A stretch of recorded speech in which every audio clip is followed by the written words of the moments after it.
43 minute का ऐसा commando operation जिसने लाखों अफगानों की जिंदगियां निकाल ली। ऐसा ऑपरेशन जिसने एक सुपर पावर के टुकड़े टुकड़े कर दिए। ऐसा ऑपरेशन जिसमें रूस के गर्म पानियों तक पहुंचने के ख्वाब चकनाचूर कर दिए। स्टॉर्म ट्रिपल थी एक ऐसा ऑपरेशन था जो सोवियत यूनियन की तरफ से किया गया और इसमें तकरीबन 12 लाख लोगों की जिंदगियां उजड़ गई। ऐसा ऑपरेशन जिसमें अफगान सदर को उसके घर में घुसकर कत्ल कर दिया गया और ये ऑपरेशन रशिया की तरफ से था, यानी रूस ने उनके घर में घुसकर उनको गोली मारी। ऐसा क्या हुआ? कौन था वो शख्स? कौन थे वो लोग जिन्होंने मुजाहिदीन की परवरिश की, जिन्होंने मुजाहिदीन को ट्रेनिंग दी, जिन्होंने मुजाहिदीन को बैकबोन से पैसा दिया और उनको तैयार किया और रूस के खिलाफ जंग का ऐलान किया? आइए जानते हैं आज इस वीडियो में।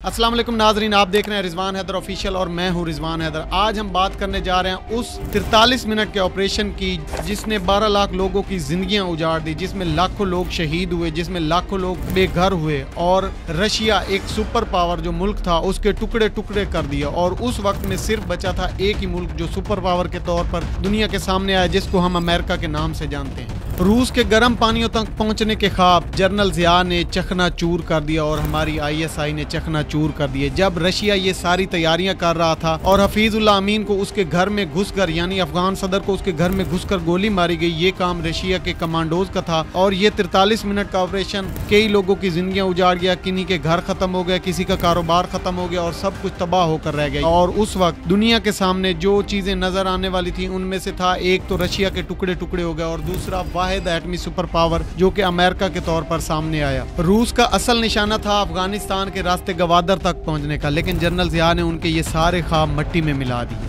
इस वक्त रूस और इंडिया काफी अच्छे दोस्त थे और पाकिस्तान के लिए यही खतरनाक साबित हो सकता था कि एक तरफ अमेरिका चाहता था कि रूस के टुकड़े टुकड़े हो जाएं और दूसरी तरफ पाकिस्तान इंडिया से डरा हुआ था कि कहीं इंडिया पाकिस्तान पर हमला न कर दे। यहाँ पर आया अमेरिका और पाकिस्तान की दोस्ती का वक्त और पाकिस्तान ने सोचा कि क्यों ना हम अमेरिका की मदद से रूस को शिकस्त दें और अपना पल्लू भी बचा लें। तो यहाँ पर पाकिस्तान, अमेरिका और सऊदीया एक जान हो गए और इन्होंने मुजाहिदीन को इकट्ठा करना शुरू कर दिया। इस्लाम के नाम का खूब इस्तेमाल किया गया और लोगों को इस्लाम के नाम पर इकट्ठा किया गया और जिहाद के नाम पर अफगानिस्तान में इकट्ठा किया गया और उनकी ट्रेनिंग्स की गई। और इसमें जो फुल फंडिंग थी वो सऊदी अरब की तरफ से की गई। बैकएंड पे जो हथियार सप्लाई थे वो अमेरिका की तरफ से किए जा रहे थे। सोवियत यूनियन को हराने के लिए सब कुछ किया जा रहा था, लेकिन इस वक्त पाकिस्तान पर बहुत ज्यादा पाबंदियां थी, जिस वजह से पाकिस्तान बाहर से ना तो असला ले सकता था ना ही कोई टेक्नोलॉजी ले सकता था। मगर अमरीकी सदर जिमी कार्टर ने पाकिस्तान को रूस से जंग के लिए $400 मिलियन की ऑफर की, जिसको जनरल ज़ियाउल हक ने ठुकरा दिया और ये कह दिया कि ये मूंगफली के दाने अपने पास रखो, इसकी हमें कोई ज़रूरत नहीं।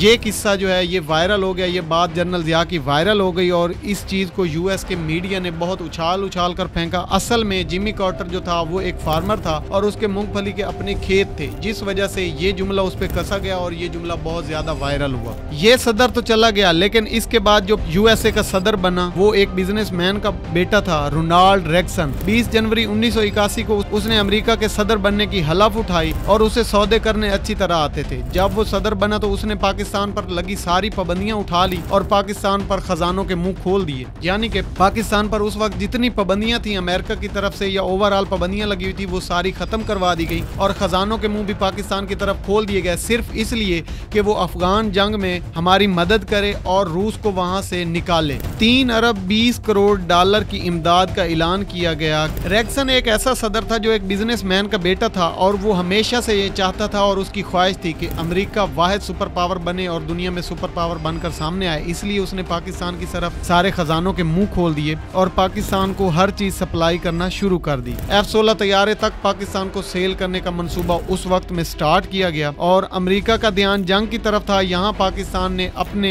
एटमी तजर्बे करने शुरू कर दिए और एटमी तजर्बे करने में कामयाब हुआ। पाकिस्तान एटमी पावर बनने में भी कामयाब हो गया। इस सब में यूरोप ने जदीद टेक्नोलॉजी वाले हथियार पाकिस्तान को सप्लाई करना शुरू कर दिए और पाकिस्तान की खुफिया एजेंसियां मुजाहिदीन की ट्रेनिंग कर रही थी, जिनकी फंडिंग अमेरिका और सऊदी अरब की तरफ से की जा रही थी और वही हथियार जो थे वहाँ भी इस्तेमाल हो रहे थे और पाकिस्तान को भी बहुत सपोर्ट कर रहे थे। यहीं पे आएगा इस कहानी में फिर जब अफगानिस्तान में वो बंदा आया जिसके नाम पर बाद ने अमेरिका ने बहुत सारे ऑपरेशन किए और बहुत सारी उन्होंने जुल्म किए अफगानिस्तान पर, जिसको हम उसामा बिन लादेन के नाम से जानते हैं। इसी वक्त में वो बंदा अफगानिस्तान में आता है ट्रेनिंग्स के लिए। जब अमेरिका और सऊदी अरब और पाकिस्तान की तरफ से मुजाहिदीन की ट्रेनिंग की जा रही थी तो रूस के पास जदीद असला था, जिससे मुजाहिदीन के लिए रूस को हराना बहुत ही टफ टाइम बन चुका था। इन सारी सिचुएशंस को देखते हुए इन्होंने फैसला किया कि हम एक ऐसा हथियार बनाएंगे जिससे इनको हराना मुमकिन हो जाएगा। वो हथियार क्या था, कब इस्तेमाल हुआ और किसने इस्तेमाल किया, ये जानेंगे हम नेक्स्ट एपिसोड में। तब तक के लिए अपना ख्याल रखिएगा। अल्लाह निगहबान।